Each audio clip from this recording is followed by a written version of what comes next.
if you're not getting the results that you're looking for when it comes to cooking curries, often it's one of these three principles that's missing, and sometimes all three. Namely, one, less is more. Often in curry cooking, less is more. Less of a spice and less of a number of spices. You don't have to put in a whole lot of spices to create amazing tasting curries. Less is more. That's a principle I talk about often on this channel. I talk about it a lot in my books.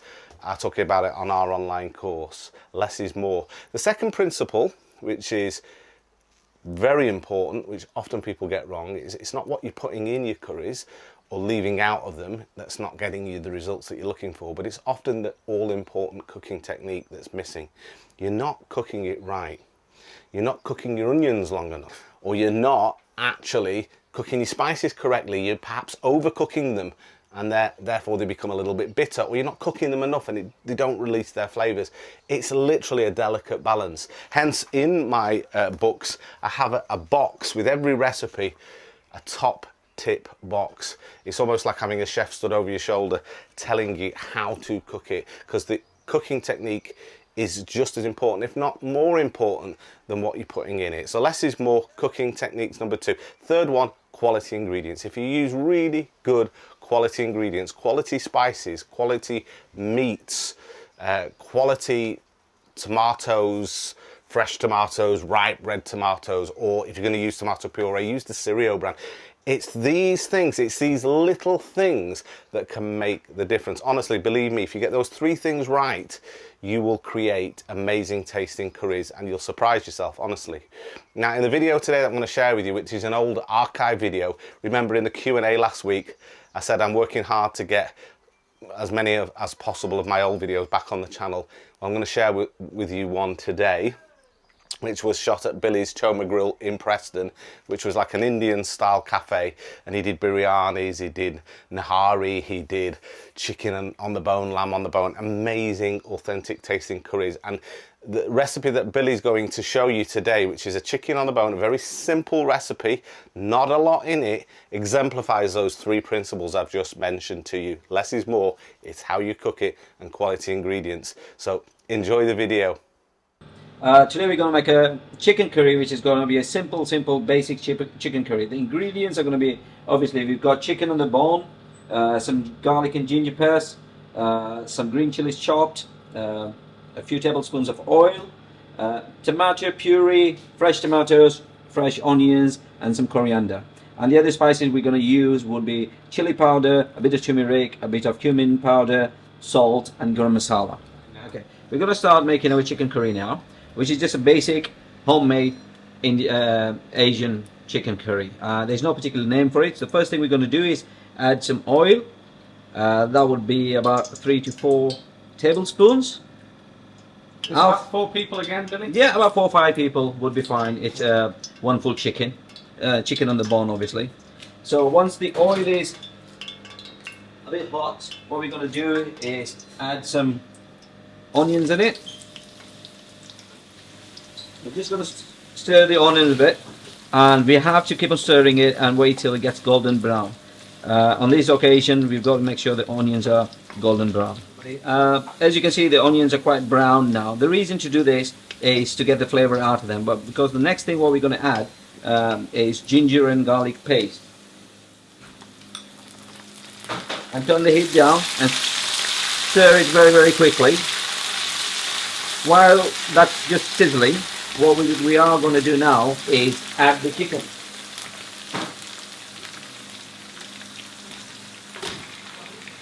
The reason to add the chicken now is we want the garlic, ginger, and the onion flavor to be mixing with the chicken. The chicken's going to absorb all those three flavors.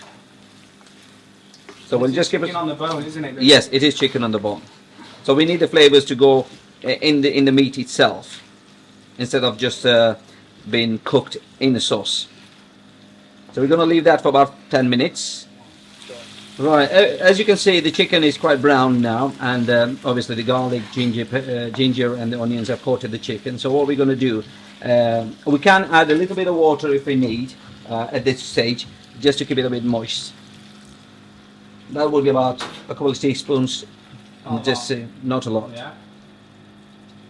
increase the heat slightly. And now we're going to add a bit of a tablespoon of tomato paste or tomato puree. Not a lot because we've got fresh tomatoes going in as well. Got to stir that in. The key thing is, the most important bit is, every ingredient that you add, stir it before you add another one. So it just blends in with the whole cooking process.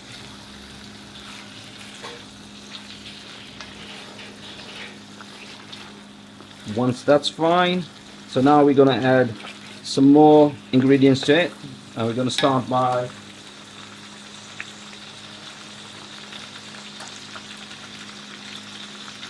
about a teaspoon of chili powder. We're going to add some coriander powder, again about a tablespoon and a half a teaspoon of garam masala, and half a teaspoon of turmeric, and obviously salt to taste. At this stage I'm just going to add about one and a half teaspoon. We'll go stir that quickly.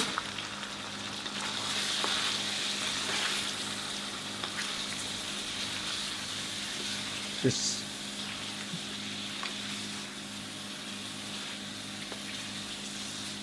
It's looking good already. looking good already, yeah. All we're trying to do is getting all the spices infused together, so the meat absorbs the taste as well. Most of the places, if you do not do this, then basically when you test the meat's going to have no flavor inside. It's going to be like boiled meat. At this stage it looks a bit dry, so I'm going to add a little bit more water, just a little bit.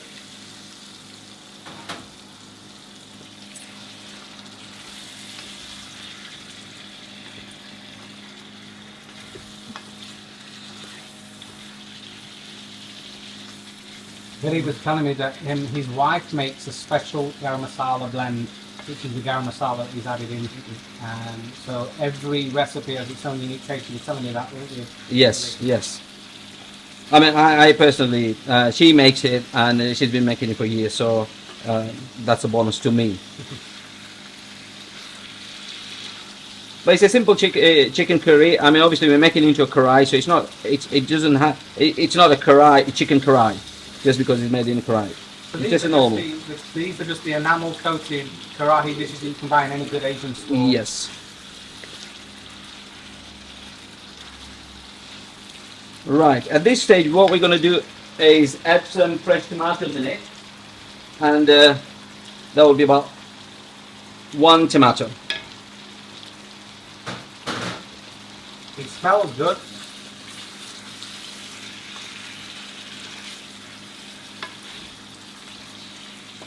I'm just going to let the tomatoes get a bit soft, and what we can do is we can add a little bit of fresh chili, obviously to your own liking. If you don't like it hot, then put a bit less. Just chopped up rough, that.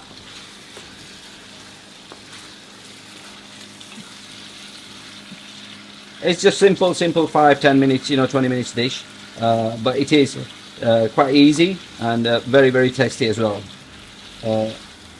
It's not rocket science, so if you follow the instructions correctly, I'm sure you'll be able to do it just as good as this. I'm just going to add a little bit more water and then just lower the heat and let it simmer for about 10-15 minutes. Welcome back. The chicken curry has been simmering for about 10 to 15 minutes. So what we're going to do now is just to double check the chicken is fully cooked before we switch it off. At this stage, obviously, it's your choice whether you want more sauce in it or dry. If you do require a drier curry, then just keep it on for a bit longer, and obviously the sauce is going to dry up and it's going to be a lot thicker. And if you like it with more sauce, then you can stop at this stage as soon as the chicken is cooked. So that's your own liking. So you can do what you want with it. It's not gonna there isn't going to be any difference in the taste at all. So we're just going to check the chicken and make sure the chicken's well done. what I normally do is just use a fork and check it, and as you can see, it's just breaking up and it's nice and white inside. Okay, so in the next 2-3 minutes it should be ready to for us to switch off. And we'll serve it up in a bowl and we'll do the taste test on this one.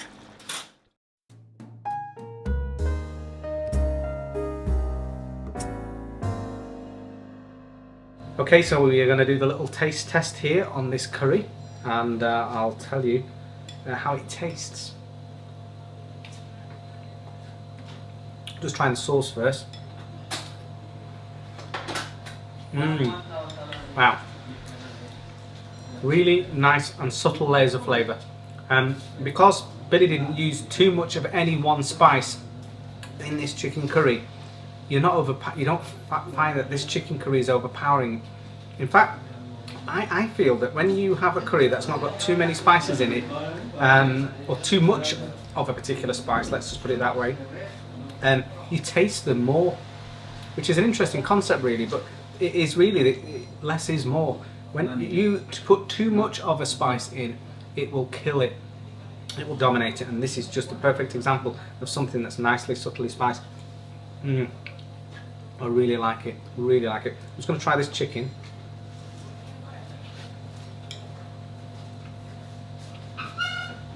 Wow. What a difference when you cook the actual meat in the sauce. It makes a huge difference, and you can really tell it with this curry. And it's lovely and tender. And there's more flavour when it's cooked on the bone. Again, I would definitely recommend you try curries on the bone. Cook this. All he's done is taken a whole chicken and just chopped it up into bits, small bits, so that it cooks fairly quick. But it just tastes great. So, a real thumbs up for that. So I hope you enjoyed that archive video from my time at the Choma Grill quite a few years ago. And go and make it yourself and tell me in the comments what you think of it, because it's just one of those examples of less is more, and how you can get amazing tasting curries with few ingredients but quality ingredients and cooked in the right way. I'll be back on Friday with a really interesting recipe, one that has been much requested and actually lends itself to my new Indian base gravy recipe. If you've not seen that video, the new Indian base gravy, which allows you to cook superb tasting curries in minutes, then you want to check out this video here and get that prepared for Friday, because the curry that we're going to make on Friday complements this base so well. You're going to love the curry recipe I share with you then. Until then, happy currying.